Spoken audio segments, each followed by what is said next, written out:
Hello everyone, स्वागत है आपका हमारे यूट्यूब चैनल एग्ज़ाम बेब पर। आज अभी क्लास रहने वाली है औद्योगिक संबंध की। ये पार्ट तीसरा आपका रहने वाला है। इससे पहले हम लोग पार्ट 1 और पार्ट 2 इसका डिस्कस कर चुके हैं। पार्ट 1 में हम लोगों ने 30 क्वेश्चन आपके एमसीक्यूज़ के डिस्कस किए थे और पार्ट 2 जो आपका था उसमें हम लोगों ने 35 एमसीक्यू डिस्कस किए थे। तो आज जो आपकी क्लास रहने वाली है उसमें हम लोग 35 एमसीक्यू डिस्कस करेंगे। इस प्रकार से आपके इंडस्ट्रियल रिलेशन के 100 एमसीक्यूज़ तैयार हो जाएंगे। जो भी साथी यूपीएससी ईपीएफ की तैयारी कर रहे हैं वो वीडियो को अंत तक देखिएगा। चैनल पर नए हैं तो चैनल को भी सब्सक्राइब कर लीजिए और बेल आइकन पर प्रेस कीजिए ताकि वीडियो की लेटेस्ट नोटिफिकेशन सबसे पहले आपको प्राप्त होती रहे। इसके अलावा मैं आपको बताना चाहूँगा, जो भी साथी यूपीएससी ईपीएफओ की तैयारी कर रहे हैं, चाहे ईओ एओ की या एपीएफसी की, उनके लिए हम लेकर आए हैं हिंदी माध्यम में 449वें मात्र ये बैच लेकर आए हैं, जिसमें हम आपको टॉपिक वाइज स्ट्रक्चर्ड एग्जाम में प्रिपरेशन कराने वाले हैं। इसके अलावा आपको हैंड रिटन नोट्स भी प्रोवाइड कराए जाएंगे, पीवाई की सोल्यूशन भी कराया जाएगा और मॉक टेस्ट भी कराए जाएंगे। इसके अलावा टॉपिक वाइज क्यूज भी कराए जाएंगे और सब कुछ आपका रहने वाला है, सब हिंदी माध्यम में रहने वाला है। चाहे आपका औद्योगिक संबंध हो गया, लेबर लॉ हो गया, सोशल सिक्योरिटी हो गया, इसके अलावा ऑडिटिंग, अकाउंटिंग, ये सब आपका हिंदी में ही आपका रहने वाला है। तो यदि आप हिंदी माध्यम में हिंदी माध्यम से तैयारी कर रहे हैं ये ईपीएफओ की, तो आप हमारे बैच को परचेस कर सकते हैं और अपनी तैयारी को और बेहतर कर सकते हैं। चलिए अब हम लोग क्वेश्चन देखते हैं। हमारा पहला क्वेश्चन क्या है? तो क्वेश्चन पहला है कि निम्नलिखित में से किस कार्य समिति के किसे कार्य समिति के मुख्य उद्देश्य के रूप में वर्गीकृत नहीं किया जा सकता है। सबसे पहले आपको पता होना चाहिए कार्य समितियाँ क्या होती हैं। देखिए, कार्य समितियों का गठन जो था वो औद्योगिक विभाग अधिनियम 1947 के अंतर्गत किया गया था और उसके जो उद्देश्य थे, तो उद्देश्य थे इसके श्रमिक व प्रबंधन के बीच सहयोग बढ़ाना और औद्योगिक संबंधों में सौहार्द बनाए रखना, ये उसके उद्देश्य थे। तो इसका उद्देश्य कौन सा नहीं हो सकता है? तो वो है आपका संगठन के बाहर बेहतर अवसर प्रदान करना, ये इसका उद्देश्य नहीं था। इसके अलावा श्रमिकों को अधिक भागीदारी देना, पार्टियों के बीच बातचीत के लिए सहकारी वातावरण तैयार करना और श्रम और प्रबंधन के बीच घनिष्ठ संपर्क सुनिश्चित करना, ये इसके उद्देश्य थे। लेकिन संगठन के बाहर बेहतर अवसर प्रदान करना, ये इसका उद्देश्य नहीं था कार्य समिति का। तो सही इसका आंसर क्या होगा? 20 का सही आंसर हो जाएगा। कौन सा आंसर होगा? 20 सही आंसर हो जाएगा। आगे देखते हैं क्वेश्चन क्या हमारा है। निम्न में से कौन सा औद्योगिक विवाद अधिनियम 1947 के तहत गठित 3 स्तरीय अधिनिर्णय मशीनरी के अंतर्गत नहीं आता है? देखिए, अधिनिर्णय मशीनरी क्या होती है? तो ये क्या करती हैं? तो ये निर्णय प्रदान करती हैं जब विवाद होते हैं। तो ये 3 प्रकार की होती हैं। 3 प्रकार की कौन कौन सी होती हैं? तो पहला आपका जो होता है वो है कार्य न्यायालय। क्या होता है? कार्य न्यायालय होता है। इसके बाद दूसरी जो होती है वो आपका होता है औद्योगिक अधिकरण। क्या होता है? औद्योगिक अधिकरण। और जो आपका तीसरा होता है वो आपका होता है राष्ट्रीय अधिकरण। तो ये 3 प्रकार के अधिकरण होते हैं, 3 प्रकार की आपके अधिनिर्णय मशीनरी होती है। ठीक है, तो कौन सी आपकी नहीं होगी? तो ये आपकी होगी कार्य समिति। कार्य समिति नहीं होती। क्यों नहीं होती है? कार्य समिति का कार्य केवल परामर्श देना होता है और सहयोग के लिए तैयार रहना रहता है कि सहयोग हम दे सके। अगर प्रबंधन के बीच और श्रमिक के बीच कोई विवाद होता है तो उसमें सहयोग प्रदान करेंगे, परामर्श देंगे। इसके अलावा निर्णय का देने के कार्य इन तीनों के पास होता है, इन 3 समिति के पास होता है। कार्य न्यायालय, औद्योगिक अधिकरण और राष्ट्रीय अधिकरण के पास होता है, कार्य समिति के पास नहीं होता है। तो सही आंसर क्या हो जाएगा? 20 का सही आंसर हो जाएगा। आगे क्वेश्चन देखते हैं क्या हमारा है। निम्नलिखित में से किसके अंतर्गत औद्योगिक विवाद के लिए बुनियादी पक्ष राज्य के हस्तक्षेप के बिना अपने विवादों का निपटारा कर सकते हैं? यहाँ पे राज्य का हस्तक्षेप नहीं होना चाहिए और विवाद भी निपट जाए, औद्योगिक विवाद निपट जाए। ऐसा हम लोग कैसे कर सकते हैं? तो सामूहिक सौदेबाजी से भी कर सकते हैं और स्वैच्छिक मध्यस्थता से भी कर सकते हैं। तो सही इसका आंसर क्या हो जाएगा? सी इसका सही आंसर हो जाएगा। ए बी दोनों इसके सही आंसर हो जाएंगे। सौदेबाजी क्या होती है? सामूहिक सौदेबाजी तो श्रमिक क्या होता है? श्रमिक और प्रबंधन दोनों आपसी वार्ता करके विवाद को सुलझा लेते हैं, तो वहाँ पे क्या होगा? आपका सामूहिक सौदेबाजी हो जाएगी। स्वैच्छिक मध्यस्थता क्या होती है? तो सामूहिक जो स्वैच्छिक मध्यस्थता होती है तो क्या होगा? श्रमिक और जो आपका प्रबंधन है ये दोनों एक ऐसे व्यक्ति को चुनेंगे जो मध्यस्थ, इन दोनों के मध्यस्थ हो, तो दोनों की बात सुने और एक अच्छा फैसला दे जो दोनों के लिए सही हो।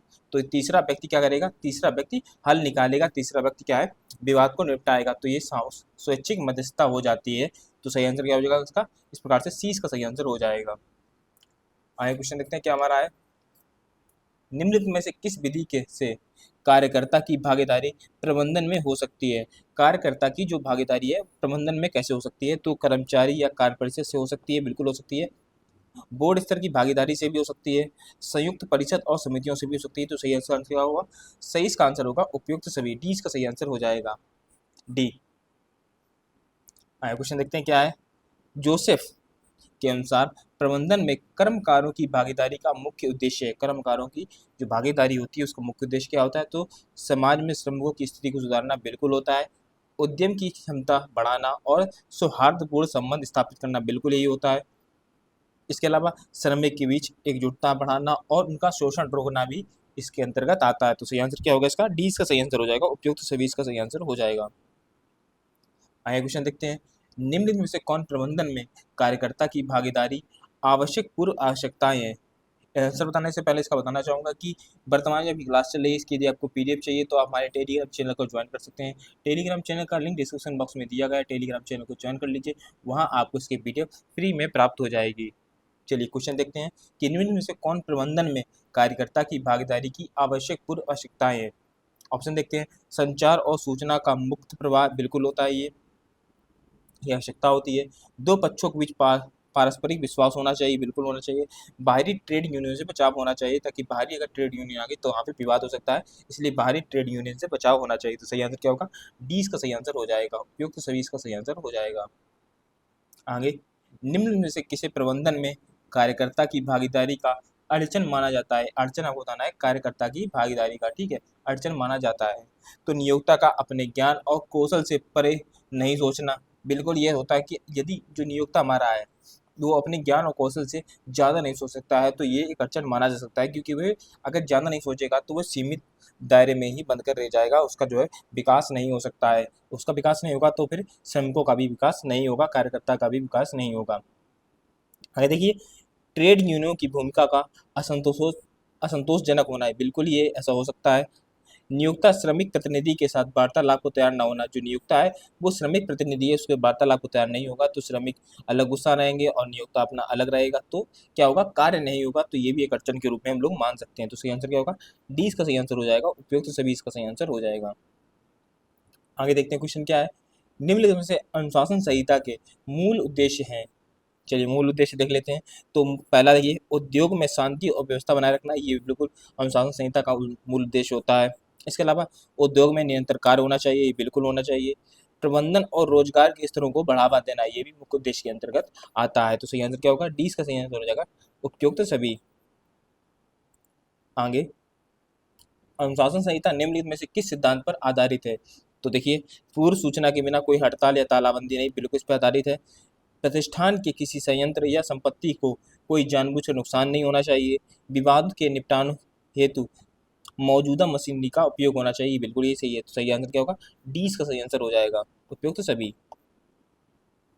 आगे देखते हैं, निम्नलिखित में से कौन औद्योगिक संबंध नीति का सिद्धांत नहीं है? देखिए, औद्योगिक नीति का सिद्धांत कौन कौन से होते हैं? तो ये आचार संहिता भी इसके सिद्धांत के अंतर्गत आता है, अनुशासन का कोड भी इसके अंतर्गत आता है और श्रम कल्याण भी इसके अंतर्गत आता है। तो सही आंसर क्या हो जाएगा? इनमें से कोई नहीं, इसका सही आंसर है, इनमें से कोई नहीं, इसका सही आंसर डी इसका सही आंसर हो जाएगा, क्योंकि तीनों आते हैं, नहीं कौन आता है, इनमें से कोई नहीं है ये, ठीक है। चलिए अगला क्वेश्चन देखते हैं, निम्नलिखित में से कौन सा सामूहिक सौदेबाजी की प्रक्रिया का सबसे महत्वपूर्ण पहलू नहीं है? सबसे महत्वपूर्ण पहलू नहीं है, ये आपको बताना है। देखिए, सामूहिक सौदेबाजी के अंतर्गत क्या क्या आता है? तो सबसे पहले देखिए, सामूहिक सौदेबाजी में पक्षों के बीच वार्ता होनी चाहिए, बिल्कुल, और इसके बाद चर्चाएं होनी चाहिए और इसके बाद समझौता होता है। पहले वार्ता होती है, फिर चर्चा होती है, फिर समझौता होता है, ठीक है। तो क्या नहीं, तो महत्वपूर्ण क्या नहीं है? तो टकराव, ये महत्वपूर्ण नहीं आता है, ठीक है, महत्वपूर्ण के अंतर्गत ये नहीं आता है। तो सही आंसर क्या होगा? 20 का सही आंसर हो जाएगा। आगे देखते हैं क्वेश्चन क्या है, निम्नलिखित में से कौन मामले आमतौर पर सामूहिक सौदेबाजी के तहत लाया जाता है? कौन कौन से मामले सामूहिक सौदेबाजी के अंतर्गत लाए जाते हैं? जैसे आप देखोगे, सामूहिक सौदेबाजी के अंतर्गत सामान्यतः किसी काम करने की शर्तें, जैसे काम करने की शर्तें अंतर्गत क्या आता है? तो वेतन हो गया, समय हो गया, सुविधाएं हो गया, ये सब किसी काम करने की स्थिति में आते हैं। संगठनात्मक मामला, इसके अंतर्गत जैसे आपका ट्रेड यूनियन के अधिकार हो गया, इसके बाद श्रम कल्याण हो गया, तो उससे जुड़े सभी विषय, ये सब आते हैं। तो सही आंसर क्या होगा? डी का सही आंसर हो जाएगा, उपयुक्त तो सभी सामूहिक सौदेबाजी के अंतर्गत सब कुछ ये आता है, डी का सही आंसर हो जाएगा। आगे देखते हैं, अंतर्राष्ट्रीय श्रम संगठन का मुख्य उद्देश्य है। अंतर्राष्ट्रीय श्रम संगठन यानी आईएलओ, इसका मुख्य उद्देश्य क्या क्या है? तो कार्य अधिकारों को बढ़ावा देना, ये तो इसका उद्देश्य है। कार्य के संबंध में मुद्दों को संज्ञान में लाना, ये भी उसका उद्देश्य है। और सामाजिक सुरक्षा बढ़ाना, ये भी आईएलओ का उद्देश्य के अंतर्गत आते हैं। तो सही आंसर क्या होगा? डी इसका सही आंसर हो जाएगा, डी। आगे देखते हैं, प्रबंधन में श्रमिकों की सहभागिता के असफल होने के कारण निम्नलिखित में से कौन सा या कौन से नहीं है, ये सहभागिता के असफल होने के कारण नहीं है। ठीक है, कौन कौन से सॉरी हैं असफल होने के कारण। चलिए देखते हैं। ट्रेड यूनियनों की बहुलता और उनके बीच संघर्ष, यदि ट्रेड यूनियन के बीच संघर्ष होंगे तो ये भी असफलता के कारण हो सकते हैं। कार्यों, श्रम और दोहराव, ये भी हो सकता है। शिक्षा और प्रशिक्षण में कमी भी हो सकता है। तो सही आंसर क्या होगा? डी इसका सही आंसर हो जाएगा, डी। आगे देखते हैं क्वेश्चन क्या है। भारतीय श्रम विधान पर आईएलओ के सम्मेलनों को और सिफारिशों के प्रभाव के रूप में निम्नलिखित में से कौन सा मुख्य क्षेत्र है? देखिए, तो काम की शर्तें भी होता है, इसके अलावा रोजगार और बेरोजगारी भी होता है, औद्योगिक संबंध भी होता है। तो सही आंसर क्या होगा? डी इसका सही आंसर हो जाएगा, उपयुक्त तो सभी। आगे, निम्न में से कौन औद्योगिक संबंध प्रणाली की अवधारणा से संबंधित नहीं रखते हैं? कौन सा संबंध नहीं रखते हैं? तो देखिए, इसमें से सही आंसर रहने वाला आपका वो है आपका फ्रेडरिक टेलर। फ्रेडरिक टेलर है, ये औद्योगिक संबंध प्रणाली से अवधारणा से संबंध देखते हैं। ये किससे संबंधित है? तो ये साइंटिफिक मैनेजमेंट, कौन सा है आपका? साइंटिफिक मैनेजमेंट,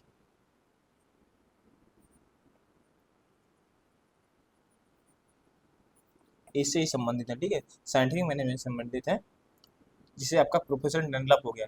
इन्होंने परिभाषाएं दी थी औद्योगिक संबंध के संबंध में, परिभाषाएं भी दी थी। तो ये आंसर इसका होगा ए, इसका सही आंसर हो जाएगा। आगे देखते हैं।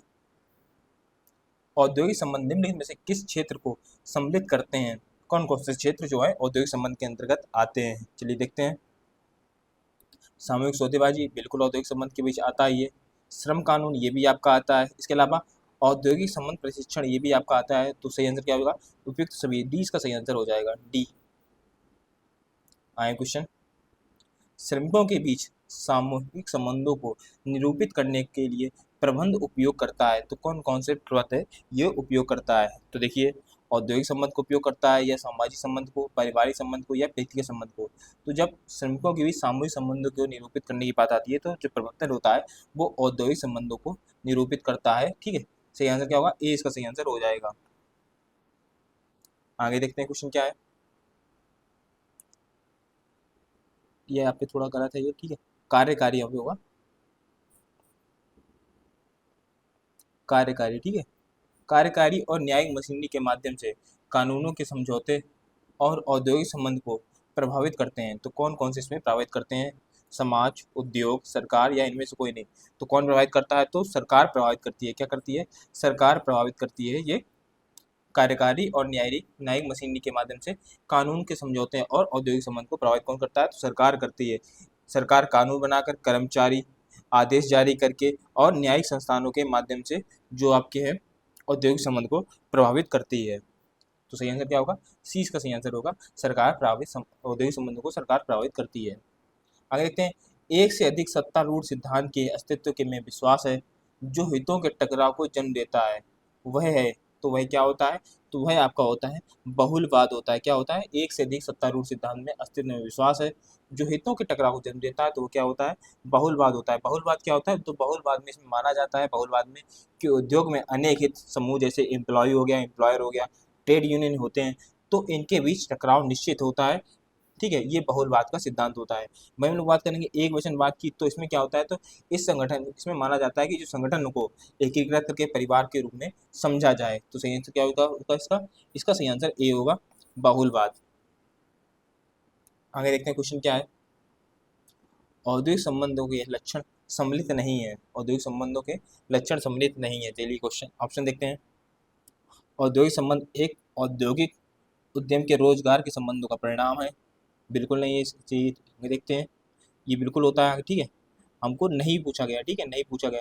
औद्योगिक संबंध एक दूसरे के साथ समायोजन और सहयोग के कौशल को और तरीकों को बढ़ावा देता है। बिल्कुल देता है। इसके बाद औद्योगिक संबंध सौहार्दपूर्ण संबंध बनाए रखने के लिए जटिल नियम और कानून बनाते हैं। ये भी आपका ठीक है। औद्योगिक संबंध प्रणाली अविश्वास और संघर्ष का वातावरण बनाती है। औद्योगिक संबंध अविश्वास और संघर्ष का वातावरण नहीं बनाती है। ठीक है, तो सही आंसर क्या होगा? डी का सही आंसर होगा, ये सम्मिलित नहीं है। आगे देखते हैं क्वेश्चन क्या हमारा है। कर्मकारों के हितों की रक्षा करने का किसका मुख्य कार्य, जो कर्मकार होते हैं इसका रक्षा करने का मुख्य कार्य किसका है? तो सही आंसर क्या होगा? सही इसका आंसर रहने वाला है ट्रेड यूनियन। जो ट्रेड यूनियन होती है इसका मुख्य कार्य जो होता है, मुख्य उद्देश्य होता है कर्मकारों के हितों की रक्षा करना, ठीक है। और रक्षा करना, इसके अलावा उनके जो हित हैं उनको उन्हें दिलाना, उनके हितों की रक्षा करना, उनके अधिकारों की रक्षा करना, इसके अंतर्गत आता है। तो ट्रेड यूनियन के अंतर्गत आता है। ट्रेड यूनियन उनके वेतन संबंधी कार्यों, परिस्थितियों, कल्याण के लिए भी संघर्ष करना इसका ट्रेड यूनियन का कार्य होता है। तो सही आंसर क्या होगा इसका? ए से इसका आंसर हो जाएगा ए। आगे देखिए, सामाजिक न्याय, सार्वभौमिक शांति और मानवीय गरिमा का प्रतीक है। तो मानवीय गरिमा को कौन सा प्रतीक होता है? तो इन तीनों का प्रतीक है आपका है अंतरराष्ट्रीय श्रम संगठन, ये इसका प्रतीक होता है। 20 का सही आंसर हो जाएगा। आईएलओ की बात करें तो आईएलओ का जो उद्देश्य होता है वो श्रमिकों के अधिकार, सामाजिक सुरक्षा और गरिमा को सुनिश्चित करना, ये सब किस कार्य अंत है? तो ये सब आईएलओ के कार्य के अंतर्गत आती हैं। 20 का सही आंसर हो जाएगा। आगे देखते हैं क्वेश्चन क्या है। प्रबंधन और रोजगार संबंधों के परिणाम का हिस्सा है। प्रबंधन और रोजगार संबंधों के परिणाम का हिस्सा क्या होता है? तो ये औद्योगिक संबंध हिस्सा होता है। सी इसका सही आंसर होगा, सी। आगे, श्रम न्यायालय में प्रस्तुत विवाद को निपटाने के लिए सरकार द्वारा नियुक्त व्यक्ति को कहते हैं। तो सरकार द्वारा जो नियुक्ति के व्यक्त किया जाता है वो होता है आपका पीठासीन अधिकारी होता है। कौन होता है? पीठासीन अधिकारी होता है। ए इसका सही आंसर होगा। इसके अलावा चलिए मैं आपको पुनः बताना चाहूँगा, जो भी साथी हिंदी माध्यम में तैयारी करना चाहते हैं यूपीएससी ईपीएफओ में, तो वो आप हमारे बैच को परचेस कर सकते हैं। 449 में आपको मिल रहा है, लेकिन अभी आपको कूपन कोड इस्तेमाल करेंगे एग्जाम बेफ 100, तो ये आपको, या इसके अलावा ईपीएफओ 100 आप इस्तेमाल करेंगे तो आपको 100 रुपये का ऑफ मिल जाएगा, और ये कोर्स आपको मात्र 349 में आपको ये कोर्स मिल जाएगा।